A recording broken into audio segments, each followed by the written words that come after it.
guys, please subscribe IS with Ojang sir and please press the bell icon to never miss an update.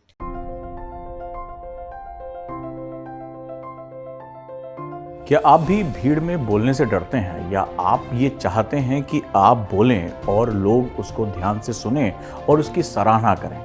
अगर आप भीड़ में बोलने से डरते हैं या आपको हेजिटेशन होती है तो याद रखिए, इस हेजिटेशन को दूर किया जा सकता है, इस आदत को बदला जा सकता है और आप भी एक अच्छे वक्ता बन सकते हैं। आप भी जब बोलेंगे तो हजारों की भीड़ भी आपको ध्यान से सुन सकती है और ये संभव है कुछ प्रैक्टिसेस के द्वारा। चलिए, आज मैं आपका गाइड ओजांग इस विषय में बात करने जा रहा हूं कि कैसे आप एक अच्छे वक्ता बन सकते हैं, अच्छे स्पीकर बन सकते हैं और जब आप बोलें तो हजारों की भीड़ उसे लंबे समय तक सुन सके।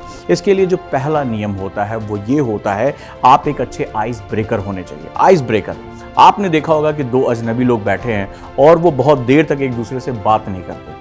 कई बार आपको कोई व्यक्ति भीड़ में भी अच्छा लगता है, कई बार आपको कोई मिलता है, चाहे आप सिनेमा हॉल में हो, रेस्टोरेंट में हो, बस में हो, ट्रेन में हो, तो हम ज़्यादातर आज के समय में अपने डिवाइसेस में ध्यान लगाते हैं। हम अवॉइड करते हैं अपने आस-पास के लोगों को और हम लोगों से बातचीत नहीं करते हैं। वहीं अगर आपने देखा होगा कि कुछ ऐसे लोग होते हैं जो, भाई साहब कैसे हैं आप, आपकी शर्ट बहुत अच्छी लग रही है, आपकी पैंट बहुत अच्छी लग रही है, आप बातचीत करना शुरू कर देते हैं और धीरे धीरे वो लोग उसके आसपास जो है वो जुड़ जाते हैं। लोग एक दूसरे से अपना नंबर तक एक्सचेंज कर लेते हैं। तो अगर आपको वक्ता बनना है तो सबसे पहले ध्यान रहे, अपने अंदर की हेजिटेशन को छोड़ना होगा और आपको आइस ब्रेकर तय करना होगा, आपको आइस ब्रेकर बनना होगा। और इसके लिए आपको कुछ महत्वपूर्ण चीज़ें सीखनी होंगी। हर व्यक्ति जब वो बात करना है, हर व्यक्ति जो बात करना चाहता है, हर व्यक्ति जो आपकी बात सुनना चाहता है, उसकी एक बहुत खास बात होती है और वो ये होती है कि वो अपनी तारीफ सुनना चाहता है। अगर आप किसी के साथ आइस ब्रेकर करना चाहते हैं, उसके साथ संवाद स्थापित करना चाहते हैं, सबसे पहले आप उसके बारे में बात करें। आप बोलते बहुत अच्छा हैं, आपकी हेयर स्टाइल बहुत अच्छी है, आपकी शर्ट बहुत अच्छी है, राइट, आपकी पर्सनैलिटी बहुत अच्छी है, आप बहुत ही सुचिता भाषा में बात कर सकते हैं। अब आप कहेंगे कि हमने किसी लड़की की तारीफ कर दी, वो हमें बुरा मान जाए। नहीं, अगर आप एक लाइन के अंदर बात करेंगे कि आपकी बातचीत करने का तरीका बहुत अच्छा है, इस विषय पर आपके विचार बहुत अच्छे हैं, सिर्फ सुंदरता की तारीफ करने से ही काम नहीं चलेगा। आप उसके बारे में बात कर सकते हैं, उसकी बुद्धिमत्ता के बारे में बात कर सकते हैं, उसकी इंटेलिजेंस के बारे में बात कर सकते हैं। हर व्यक्ति को अपने ज्ञान, अपनी मेहनत पर हमेशा गर्व होता है, उसके बारे में सुनना चाहता है, एक्सेप्टेंस चाहता है। तो जैसे ही आप बात शुरू करेंगे, एक आइस ब्रेकर वहाँ पे शुरू हो जाएगा। तो आप सबसे पहले अपनी इस हिचकिचाहट को हटाएं और लोगों से बातचीत करने के तरीकों को शुरू करें। दूसरी जो सबसे इंपॉर्टेंट चीज़ होती है, जो अच्छा वक्ता होता है, जो लोगों को बांध के रखता है, उसको भाषा के बारे में बहुत अच्छी तरह पता होता है। और जब मैं भाषा की बात करता हूँ, इसमें रस बहुत इंपॉर्टेंट होते हैं। रस, जैसे उसको कुछ जोक्स पता होते हैं, भीड़ में वो जोक्स क्रैक कर देता है, लोग उसके आसपास आकर खड़े हो, उसका कॉमन सेंस बहुत अच्छा होता है, वो बात को बहुत ही अलग तरीके से कह सकता है, वो कड़वी बात को भी आराम से बात कर सकता है। तो अगर आप भीड़ में अपने लिए एक एक्सेप्टेंस चाहते हैं, आप चाहते हैं आपकी बात को लोग सुने, आपको एक बहुत ही अच्छे वक्ता के रूप में देखें, तो आपको कुछ शेरो शायरी, कुछ अच्छी कविताएं, कुछ मोटिवेशनल लाइंस, इनके जो भी आपकी रुचि है उनके बारे में पता होना चाहिए। बात को कहने का तरीका पता होना चाहिए। सिंपल सी बात को आप बहुत ही अलग तरीके से कह सकते हैं। हर किसी व्यक्ति को ऐसा व्यक्ति अच्छा लगता है, उससे बात करना अच्छा लगता है जो लोगों को हंसाता हो, इंटरेस्ट बात में क्रिएट करता हो, फेशियल एक्सप्रेशन का इस्तेमाल करता हो, जो गेस्चर्स का सही इस्तेमाल करता हो। हम सभी उससे बातचीत करना पसंद करते हैं, जिसको पता हो कि प्रवाह कहाँ होना चाहिए, रुकना कहाँ है। तो आप थोड़ी थोड़ी प्रैक्टिसेस करके, कुछ अच्छे जोक्स को लेकर आकर, कुछ कविता, कुछ शायरी लाकर आप अपनी बात को इंटरेस्टिंग कर सकते हैं और लोगों के साथ कनेक्ट हो सकते हैं। एक्चुअली बातचीत करना या कोई बात कहना लोगों से कनेक्ट होने का तरीका होता है। तीसरी चीज़ किसके बारे में बात करेंगे, जो कि एक बहुत ही ज़्यादा मिसकंसेप्शन है इसमें यहाँ पे, और कहा जाता है आंखों में आंखें डालकर बात करिए, आई कांटेक्ट से बात करिए।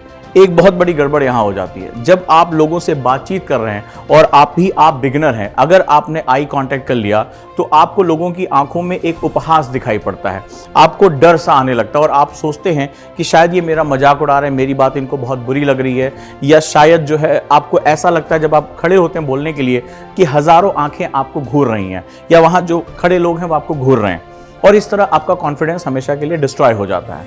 इसका सबसे अच्छा तरीका है, जब भी आप बिगिनर हैं, जब तक आपका कॉन्फिडेंस एक अपर लेवल पे नहीं आ जाता, तब तक आप आई कांटेक्ट ना करें, आंखों के ऊपर उनके बालों की तरफ ध्यान दें।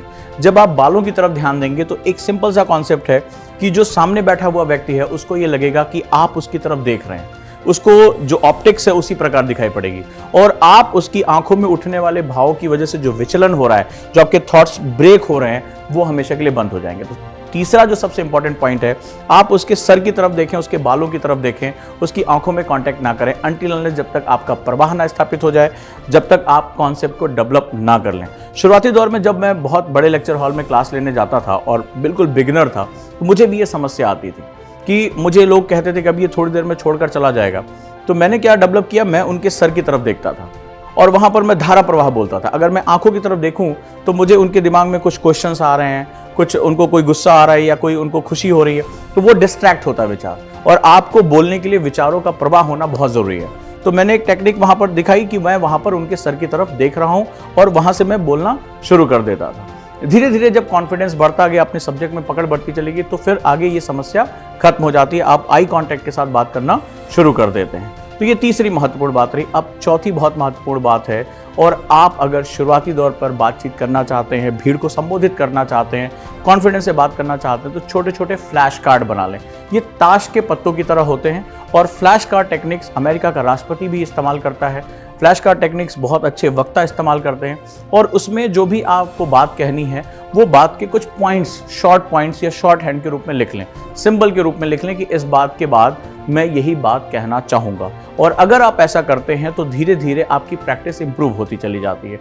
एक्चुअली में होता क्या है कि जब हम लोगों के सामने बातचीत करना चाहते हैं तो हम बात क्या करें हमें भूल जाते हैं, हमें दिक्कत होने लगती है। हम यहाँ पर क्या होता है, पॉइंट्स टू पॉइंट्स हम नोट डाउन कर लेते हैं और वहाँ पर बोलना शुरू कर देते हैं। कई ऐसे वक्ता होते हैं जो बहुत छोटे कार्ड बनाते हैं और वो अपने हाथों के पीछे छुपा के रखते हैं।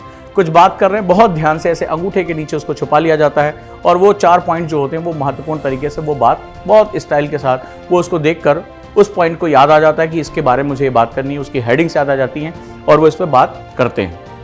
अगर ये चारों टेक्निक आप इस्तेमाल करते हैं तो आप न सिर्फ अच्छे वक्ता बन सकते हैं, अच्छे स्पीकर बन सकते हैं, साथ ही साथ लोगों को अपने साथ जोड़ सकते हैं। और याद रखिएगा, जब लोग आपकी बात सुनते हैं, लोग आपके साथ जुड़ते हैं, तो आपके अंदर एक लीडरशिप क्वालिटी जनरेट होती है, आपका कॉन्फिडेंस बहुत ही हाई लेवल पे जाता है। वीडियो कैसी लगी मुझे ज़रूर बताएं, इसकी प्रैक्टिस करें, कमेंट बॉक्स में बताएं कि आपको ऐसी अपनी और कौन सी कमी है जिसको दूर करना है। चैनल को सब्सक्राइब करें और मुझे अपने मैसेज पहुंचाते रहें ताकि मैं आपकी इंप्रूवमेंट के लिए लगातार प्रयासरत रहूं। ओजांका आईएएस एकेडमी का लगातार यही कोशिश रहती है कि आप सशक्त बने। आप सशक्त बनेंगे तो भारत सशक्त बनेगा। धन्यवाद।